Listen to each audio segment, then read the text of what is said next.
Well, as you know, nothing gets me going like talking tax early in the morning. Don't worry about that though today. But seeing as it's mid-year budget update time, I do want to dive into the broader economic picture because it's not going very well. Joining us live now is our Wednesday panel, Labor MP Julian Hill, Liberal MP Keith Wolahan. Good morning to you both. Now, just had the Treasurer on a moment ago, so I'll start with you, Keith, first this time. So the Treasurer is keen to talk up the billions of dollars in savings, but what does that mean for those who can't afford a lunch this Christmas? Well, I think the Treasurer lives in a different reality. Like I'm sure Julian does, I've been visiting many schools in their graduations and parents are talking to each other and I talk to them, and the conversation about what they're going to do over the break usually ends like this. I think we'll stay at home. I don't think we'll do much this year because they're finding their budgets aren't stretching enough to have a holiday. So families have seen a collapse in living standards like we haven't seen in this country for decades. So for the Treasurer to talk up the economy and his work, I think is not reflecting the reality that families are feeling. And there's two numbers that count. We have seen an explosion in government spending, an explosion in public sector jobs, and I'm sure Julian will lead with a scare campaign on this, of 26,000, but we've also seen a collapse of business insolvencies of 26,000. Yeah. So for every public sector job, there's a business that has closed down. That's the reality that Australians are living in. Yeah, worst on record. Now, Julian, over to you to respond to all of this. Now, I might point out that during the last election campaign, your central pledge was to help folks with the cost of living, but everyone, 95% of people have gone backwards. So how do you explain to your constituents that you've got the economy under control? Well, I'll respond to what Keith said there, but I'd point out it's a very short memory that Keith's got. He wasn't here last term and didn't see the mess that Abbott and Turnbull and Morrison made of the budget. 9 years, not a single surplus, and we inherited an inflation mess. When we came to government, inflation was nearly 7%, peaked soon after at 8%. It's back down around 3% and it's moderating. Wages are growing and the tax cuts are making a difference. But yeah, people are doing it tough, of course. That's the nature of inflation. It's a tax on ordinary people, and it's why it's been the central economic challenge. Let me just respond to Keith's point there, though. It's a cute little talking point, isn't it? 26,000 public service jobs. Well, I'll make 3 points. I'll tell you what, a significant number of those jobs are replacing labour hire workers that the former government had sitting around being paid more. So a lot of those jobs are actually saving the taxpayer money. It's about time they admitted that. We're not contracting work out to PwC and the Big Four anymore. Yeah, we've got public servants that are paid less than the Big Four doing that work. They also like to conjure up this stereotype. They're somehow sitting around in Canberra having coffee. Well, apart from the fact that's offensive to the people doing the work, most of those jobs are in the regions and cities. That's not a scare campaign, it's a fact. And yes, we've put on some more public servants in places like Veterans Affairs to deal with the shocking, shameful backlog of claims that we inherited. And guess what? You need people to do that work. But I might just some public servants in Centrelink. I might just jump in there, Julian, because how is any of this helping people at this time of the year? Well, the other point Keith made then was 26,000 insolvencies. And again, I'll just make a couple of points.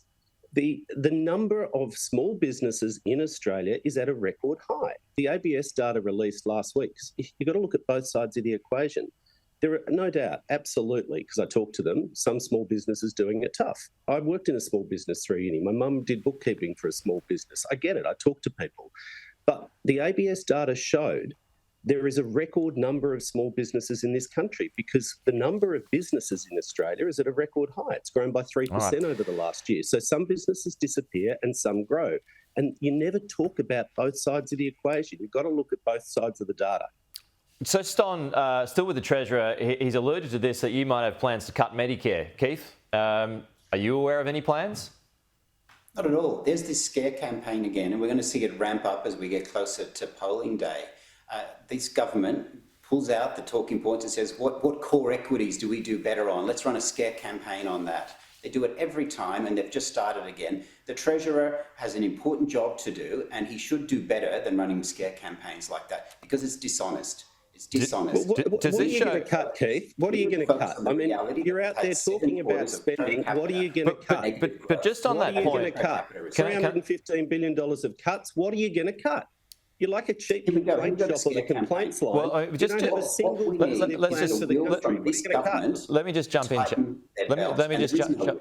let me just jump in on that, chaps, because the coalition actually increased the costs of Medicare. So, and if Keith is to be believed, and I think the opposition is to be believed, that there are no plans to cut Medicare on this instance. So, Julian, is that just a Medicare, a scare campaign because it's a distraction away from your current troubles? The coalition froze Medicare rebates for nearly 9 years, which forced GPs to charge people to go to the doctor.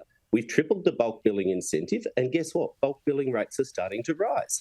But I put the question back to Keith. The opposition has to be more, if they're going to be an alternative government, not just a rebel, than a cheap complaints line. What are they going to cut? Right. Like $315 billion of things you've said you won't support or you'll cut. When are you going to come clean on what you're going to cut? This is not a scare campaign. You're not outlining any practical plans for Australians. No, I did ask Angus Taylor about that yesterday, and there was a no answer on that one. I mean, Keith, it's a reasonable question to ask. Is there something that you want to cut?